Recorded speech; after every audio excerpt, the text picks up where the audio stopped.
Kita pergi kepada hujah yang terakhir, yang ketujuh. Hujah yang ketujuh. Bila musim kemarau, ada orang datang ke kubur Nabi SAW, lalu dia berdoa, "Ya Muhammad, turunkan hujan sebab umatmu telah binasa." Orang biasa mai kat kubur Nabi di zaman Umar Al-Khattab, dia doa, "Ya Muhammad, turunkan hujan." Cerita ni diriwayatkan oleh Ibnu Abi Shaybah dan juga seterusnya. Tuan-tuan boleh baca semua riwayat.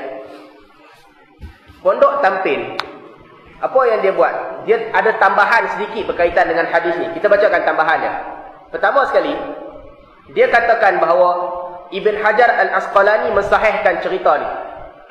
Ibnu Katsir mensahihkan cerita ini. Rawi yang dikritik adalah Malik Ad-Dar. Dia kata dalam cerita ni semua rawi okey. Cuma Malik Ad-Dar sahaja dikritik oleh Al-Albani dan Ibn Taymiyah. Orang lain terima. Tuan-tuan boleh baca balik. Itu kesimpulan apa yang disebut oleh Pondok Tampin. Balik kepada cerita ni. Cerita ni betul. Memang diriwayatkan oleh Ibn Abi Shaybah. Kita baca balik hadis ni. Hadis ni panjang dan hadis ni menarik. Dalam muka surat 14. Tengok hadis ni.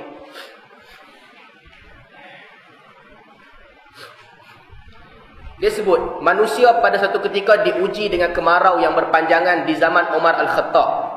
Maka seorang lelaki datang kepada Nabi SAW. Datang ke kubur Nabi, lalu dia berkata, "Ya Rasulullah, mohonlah supaya diturunkan hujan kepada umatmu. Sesungguhnya mereka sedang binasa." Dia mai kat kubur Nabi, dia doa, "Wahai Muhammad, ya Rasulullah, buat turun mai hujan dekat kami." Kemudian, maka seorang lelaki bermimpi. Orang lain pula, bila dia tidur malam tu, dia bermimpi. Pergi kepada Umar Al-Khattab. Ucapkan salam kepada Umar. Dan sampaikan kepada Umar bahawa kamu sentiasa beribadah. Muqimin, kamu sentiasa berdiri beribadah. Dan katakan kepada Umar. Kata apa kepada Umar? "Alaika al-kis." Ke atas engkau kis, benjana. Benjana ni maksudnya bekas air, bekas tak air. Hendaklah engkau, maksudnya bagi bekas air ni kepada rakyat. Bagi air kepada rakyat. Bila Umar dengar perkataan ini, kata Umar, "Ya Rabbi, la alhu illa ma ajastu anhu." Kata Umar, "Wahai Tuhanku, sesungguhnya aku tak meninggalkan sesuatu melainkan benda yang aku tak mampu."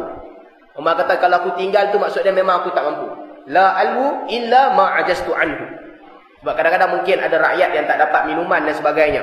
Maka lelaki ni, cerita dia mai ke kubur Nabi, dia minta, "Ya Rasulullah, turunkan hujan." Lepas dia minta tu, apa yang berlaku? Malam tu ada orang mimpi. Mimpi suruh pergi ke Umar. Esoknya orang tu pun pergi ke Umar. Pergi ke Umar, abang ke Umar, "Kami rakyat tak dapat makanan." Maka Umar pun berdoa, "Ya Rabbi, wahai Tuhanku, la alhu illa ma ajastu." Aku tak meninggalkan sesuatu melainkan apa yang aku tak mampu. Tuan-tuan, dalam cerita ni ada seorang rawi yang bernama Malik Ad-Dar. Malik Ad-Dar. Lebay tampil ulas panjang tentang Malik Ad-Dar. Dia kata Malik Ad-Dar ni rawi yang diterima. Yang tolak dia siapa? Ibnu Taymiyah dan juga Al-Albani. Balik kepada kitab asal, kitab awal yang ditulis tentang jarah wa ta'dil. Sebelum zaman Ibnu Taymiyah. Kata Al-Mizzi. Tuan-tuan, ni kata Al-Mizzi. Al-Mizzi mengambil perkataan Ali bin Al-Madini. Ali bin Al-Madini siapa? Guru Imam Bukhari. Kata Imamul Bukhari, "Aku tak pernah rasa rendah diri kat siapa pun melainkan kepada Ali bin Madini." Tuan-tuan fikir ilmu dia tinggi mana? Bila Imam Bukhari kata, "Aku tak pernah rasa aku rendah dekat siapa pun melainkan kat depan dia aku rasa aku rendah." Kata Ali bin Madini, "Lam yarwi anhu ghair Muhammad bin Ishaq." Ali bin Madini kata dia ni majhul. Dia ni tak dikenali. Malik Ad-Dar tak dikenali. Tidak ada orang yang meriwayatkan daripadanya melainkan Ibnu Ishaq. Muhammad bin Ishaq. Tuan-tuan, Ali bin Madini ni orang yang keras dalam hadis. Dia ni keras. Kadang-kadang ramai orang yang dia kritik, yang orang tu tak lemah pun, tapi dia kritik juga sebab dia orang yang keras. Yang kedua, Ibnu Hibban. Kata Ibnu Hibban masukkan nama dia di kalangan orang yang thiqah. Ibnu Hibban orang yang lembut. Belajar hadis dia ada seni. Ada di kalangan ulama hadis yang mereka keras. Bila ulama hadis yang keras, dia kata orang tu dhaif, belum tentu orang tu dhaif sebab dia keras. Ada di kalangan ulama hadis yang depa lembut. Bila dia lembut, dia kata orang tu siqah, belum tentu siqah sebab dia lembut. Dia senang bagi orang siqah. Ibnu Hibban, dia adalah di kalangan orang yang lembut.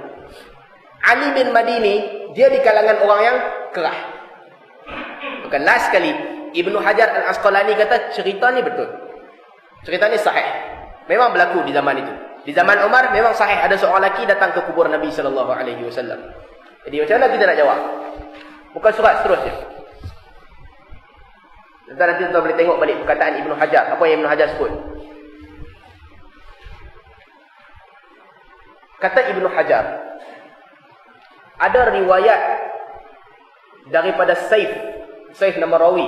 Ada riwayat daripada Saif yang kata bahawa orang yang lihat dalam mimpi tu, yang mimpi kata Nabi datang, ataupun mimpi suara yang kata pergi kepada Umar, adalah Bilal bin Al-Harith Al-Muzani.